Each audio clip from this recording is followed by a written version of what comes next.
আসসালামু আলাইকুম ভিউয়ার্স, আমি মোহাম্মদ রিফাত। ওয়েলকাম টু আপনাদের ইলেকট্রনিক্স। বন্ধুরা, আপনারা এখন আমার সামনে একটা কার্টুন দেখতে পাচ্ছেন। এই কার্টুনটি বরগুনা জেলা থেকে এক ভাই পাঠিয়েছে।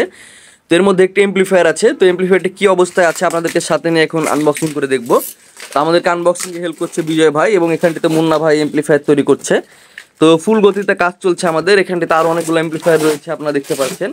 চারপাশে অনেকগুলো এমপ্লিফায়ার রয়েছে, সবগুলো এক এক করে আপনাদেরকে রেডি করে দেখাবো এবং আনবক্সিং করে দেখাবো। তো ইদানিং দেখছি অনেক ভাইয়ের চুলকানি শুরু হয়েছে নতুন করে।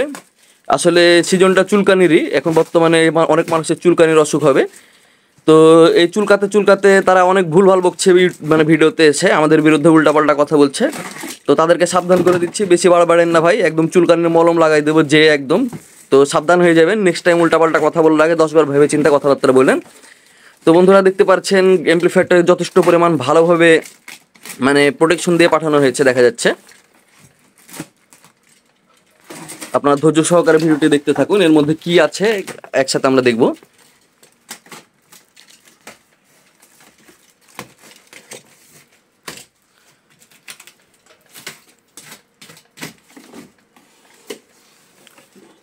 তো বন্ধুরা, আমরা এখানটিতে কিছু কাপড় দেখতে পাচ্ছি।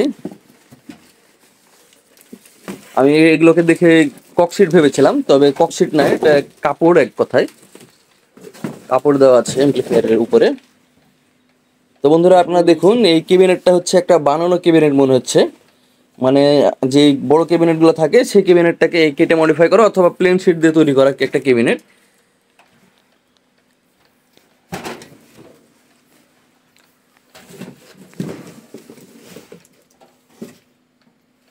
এটা মডিফাই করা ক্যাবিনেট মনে হচ্ছে। তো যাই হোক, ক্যাবিনেটটা ছোট্ট করা হয়েছে।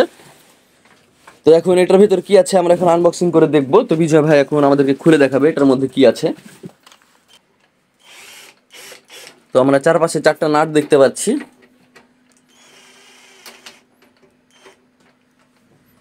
নাটগুলো বিশাল বিশাল। তো বন্ধুরা, এই ধরনের এমপ্লিফায়ারগুলো আনবক্সিং করার সময় আমরা আমাদের যেই ইউটিউব রয়েছে, বর্তমানে এমপ্লিফায়ার তৈরি করে এরকম অনেক ভাইয়ের কাজকর্মগুলো দেখতে পারি। এমপ্লিফায়ারের মধ্যে পায়খানা করে রাখে কিছু ভাই। তো তারা আবার আমাদের ভিডিও দেখে অনেক উল্টাপাল্টা কথা বলে, তাদের পায়খানাগুলো আমরা দেখিয়ে দিই আপনাদেরকে, যার কারণে তারা খুব কষ্ট পায় এবং কষ্ট পেয়ে অনেক উল্টাপাল্টা কথা বলে তাদের ভিডিওতে, আপনারা লক্ষ্য করলে দেখবেন। তো বন্ধুরা, দেখতে পাচ্ছেন এটার মধ্যে কোনো ধরনের খারাপ কিছু আমরা পাইনি। এর মধ্যে আমরা একটা সনি ট্রান্সফরমার পেয়েছি, তবে সনি ট্রান্সফরমারটা কাস্টমার ভাই যদি বডির সাথে আটকায় দিত তাহলে ট্রান্সফরমারটার এই হাল হতো না। আপনারা দেখতে পাচ্ছেন উপরকার সার্কিটটা ভেঙে গেছে। সার্কিট ভাঙলে সমস্যা নয়, ট্রান্সফরমারটি চালানো যাবে। আমরা সার্কিট ছাড়াই ট্রান্সফরমারটিকে ব্যবহার করব। তবে ট্রান্সফরমারটি হালকা একটু বাঁকাইছে, সেরকম আর কোনো ধরনের সমস্যা হয়নি, আর শুধুমাত্র সার্কিটটা বাঁকাই গেছে। আর বন্ধুর ভিতরে আরেকটা পার্সেল দেখতে পাচ্ছি আমরা। এটার মধ্যে কুলিং ফ্যান এবং একটা ছোট ট্রান্সফরমারও দেখতে পাচ্ছি।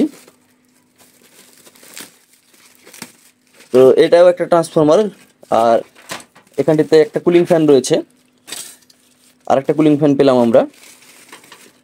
তো এই দুটা কুলিং ফ্যান টেস্ট করে দেখতে হবে এগুলো ভালো আছে কিনা। আর আমরা প্রোডাক্টগুলো সব ঠিকঠাকভাবে পেয়েছি, ক্যাবিনেটটা কোনো জায়গাতে ক্ষতি হয়নি।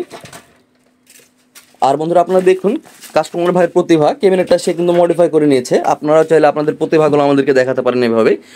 তো বন্ধুরা, এই ছিল আজকের ভিডিও। এমপ্লিফায়ারটিকে আমরা তৈরি করবো, কাস্টমার ভাইয়ের সাথে কথা বলে আমরা আপনাদেরকে পরবর্তীতে ডিটেলসে জানাবো এমপ্লিফায়ারটি আমাদের কাছে কাস্টমার ভাই কী কারণে পাঠিয়েছে। তো বন্ধুরা, দেখা হবে নতুন কোনো ভিডিওতে, ততক্ষণ পর্যন্ত সবাই ভালো থাকবেন। এবং এই ধরনের ভিডিওগুলো যদি আপনারা আমাদের ফেসবুক পেজ, ইউটিউব চ্যানেলে দেখতে চান নিয়মিত, তাহলে অবশ্যই ইউটিউব চ্যানেলটিকে সাবস্ক্রাইব করে দেবেন, ফেসবুক পেজটিকে ফলো দিয়ে আমাদের পাশেই থাকবেন। দেখা হবে নতুন কোনো ভিডিওতে, ততক্ষণ পর্যন্ত সবাই ভালো থাকবেন, সুস্থ থাকবেন। আল্লাহ হাফেজ।